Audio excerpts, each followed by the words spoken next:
Are you thinking of upgrading your living situation here in Orange County by buying another home?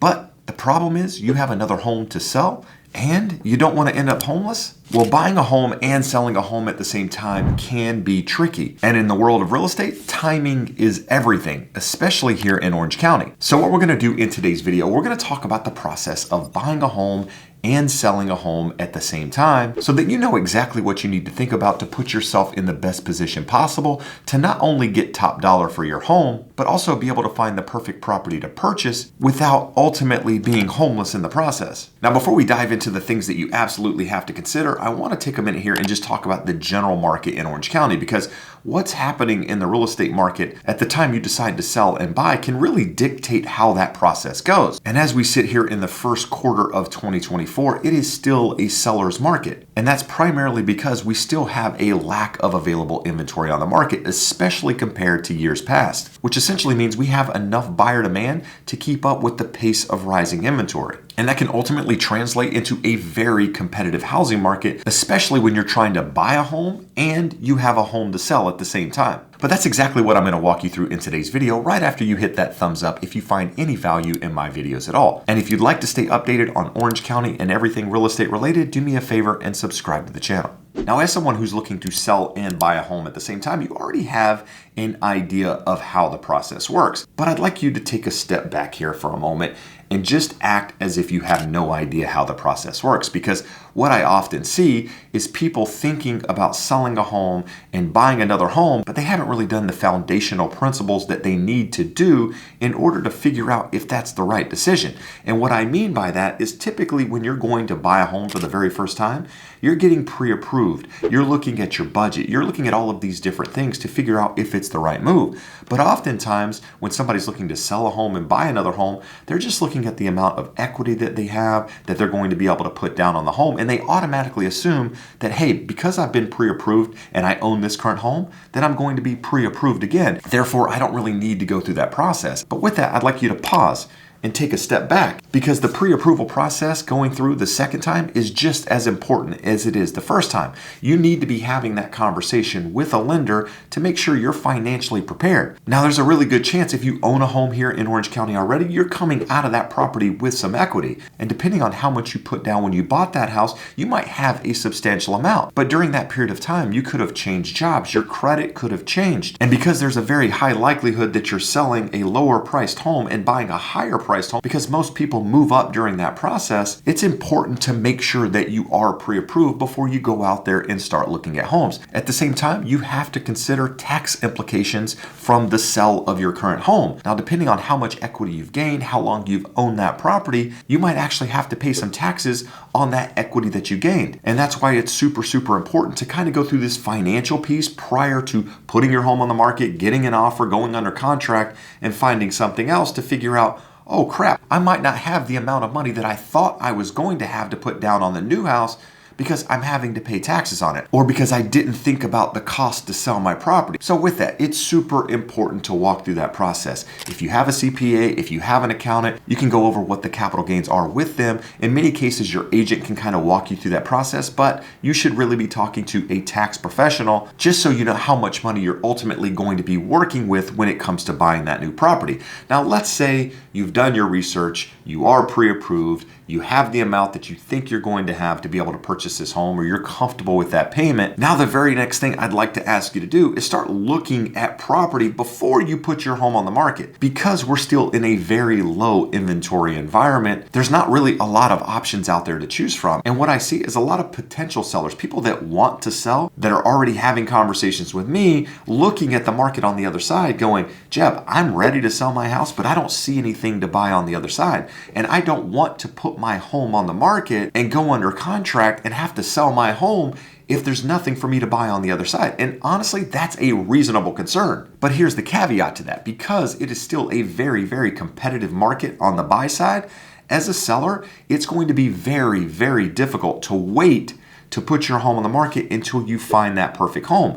And that's kind of what we're going to be talking about today, the things that you need to consider when you're actually going through this process. And the first thing I want to start with can sound very self-serving, but you need to make sure you have a professional agent on your side that fully understands the contingency part that fully understands the market that you're in and can help explain the full process from selling and buying at the same time, to the cons of waiting to put your home on the market versus why you should maybe do it sooner than later if you're actually looking to pull the trigger. Now, if you're here local in Orange County and you don't have somebody to help walk you through that process, my team and I would love to walk you through that process. So if you'd like to get in touch with us, our contact information is in the description below. And if you're watching this outside Orange County and you need a referral to another agent that does business like me, there's also a referral link in the description that will get you referred to one of my referral partners that does business just like I do. So now that we know what's happening in the market, we've done our market research, we're financially prepared because we've been pre-approved, we know how much money we're going to be working with, and we've chosen the right real estate agent to walk us through the process. Let's take a minute here and talk about a story of a client that I have at the moment. In fact, I have 2 different clients just like this right now at the time I'm filming this video. Both of these sellers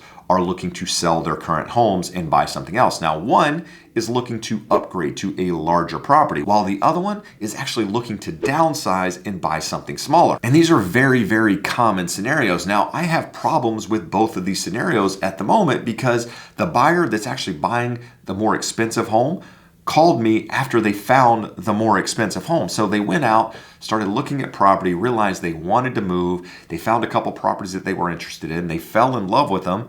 Then they called me and said, "Hey, Jeb, we want to buy this home." Well, the conversation for me was, okay, are you in a position to keep your current home, or do you need to sell it? Do you need the equity from that property in order for the upleg to make sense? And initially they were thinking they could do it without selling, but come to find out they need to sell their current home.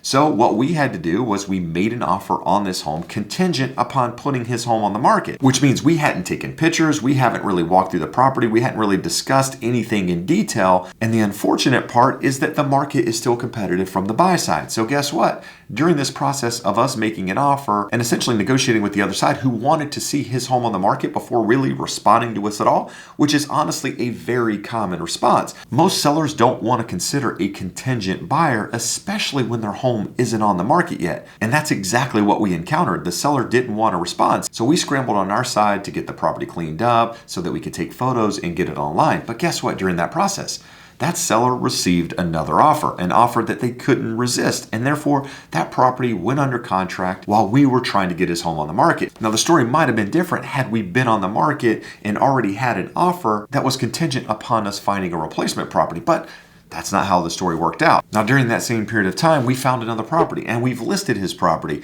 And during this process now, we found a seller that's willing to work with us as we're starting to get offers on his property. But that probably wouldn't have happened if his home wasn't already in the process like that first offer that we considered. Now, the second seller buyer that I have is someone that's looking to downsize.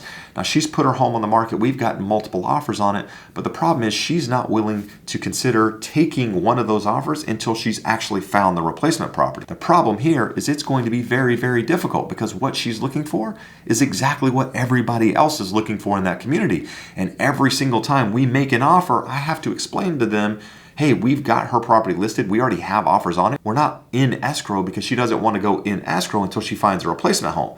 And so while explaining this, which in theory is going to make her a cash offer. So once we sell our home, we're going to have the cash. So I'm trying to explain this to the other side. But guess what? Every single time we've made an offer, there's been another cash offer that didn't need to sell another home. So we're always competing against a little better offer. Now, how could she make this better? She could actually sell her home and ask for a rent back for 60, 90, 120 days, which we've actually found people that are willing to do and work with us on that situation. That means she would have the cash in the bank so that when the right home came to the market, she'd be able to make a full cash offer and not have to worry about anything. And that's really where the issue lies in trying to sell and buy something at the same time. And that's really what I want to talk about here. If you're somebody that is looking to sell and buy something at the same time in Orange County at the moment, understand it is still very, very competitive out there. You're going to find it very, very difficult to find a home, get an offer accepted if your home isn't on the market. So you absolutely have to take that into consideration. The best case scenario is that your home is on the market and you're already in escrow on that property. Now, a lot of sellers say, well, I don't want to be homeless. What happens if I don't find another property? I don't want to waste someone else's time. I completely understand that, and that's the right way to think. But here's the deal. You've got to put yourself in the best position possible to get your offer accepted on that up leg. And the best way to do that is by listing your home for sale with the contingency that you're going to be finding a replacement home. And here's the thing, there will be some buyers that find out that you're contingent and they don't want to put an offer in on your property because they don't want to be in that process of going under contract, getting excited about the process, and then you not finding the up leg and then being able to back out of the contract. There are buyers that don't want to deal with that. But at the same time, because inventory is such a problem, if a buyer can find the right home in this market, there's a lot of buyers out there that are willing to work with sellers on being able to find that replacement home. Now, one of the things that the buyer's agent needs to do when making an offer on a property that's contingent is they need to make sure that the seller's realistic in what they're trying to find. Because if the seller doesn't know what they want or they're looking for something super unique, that could be very, very difficult from a buyer perspective. Whereas if you can tell me, hey, the seller's identified a couple of homes, we're already making offers on properties, we're in counteroffer stages, or they're looking at a specific community and we know that properties pop up in that community all the time and the likelihood of them finding that is realistic, then that's less of a concern from the buyer side. But at the end of the day, as a seller, that's the best way to get your offer accepted. On top of that, as a seller, you have to be realistic in your pricing. You can't be super egregious trying to shoot for the moon and be pricing your home well above fair market value while trying to find another home, because if your home's not getting activity here, chances are the listing agent on the home that you're going to buy isn't going to work with you, because the very first thing they're going to do if you're not in escrow is look at your home, look how it's priced. They're going to look at the comparables. If I'm the listing agent on a property and you're trying to buy it and you've got a home to sell, the very first thing we're going to be doing is talking about the home you have to sell. What kind of activity have you received? How many offers have you received? And then we're also going to be looking at the comps to see if you're priced right.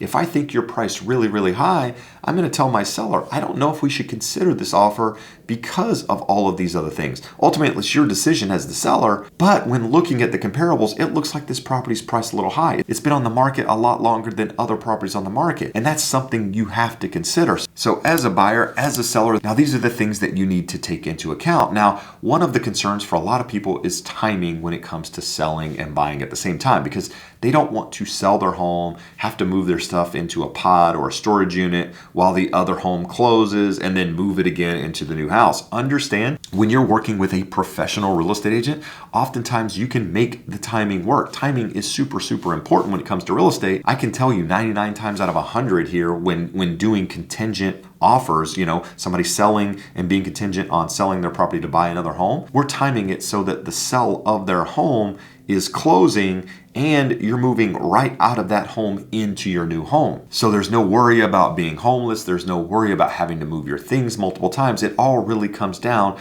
to just planning correctly, to communication between both sides. You need to make sure you have an agent that understands it and words it correctly so that if you do go under contract on your home and you're trying to find a replacement home and you find that home and you go under contract, and if that home falls apart, you're still not homeless, right? You need to make it contingent to the point that if anything happens with the up leg on your side, you're still not losing your primary home. And that can all come down to a couple of boxes checked on a couple of different disclosures. So just make sure you're working with a professional in the process. Again, if you're here in Orange County, I would love to be that person for you. But if there's one thing I want you to take away from this video is understand it can be done in this market. It is super, super common for it to happen. And if you're in this position, you need to start planning sooner than later. Don't wait until you find the perfect home to start having that conversation on the other side. There are still ways to do it without putting your home actually on the market.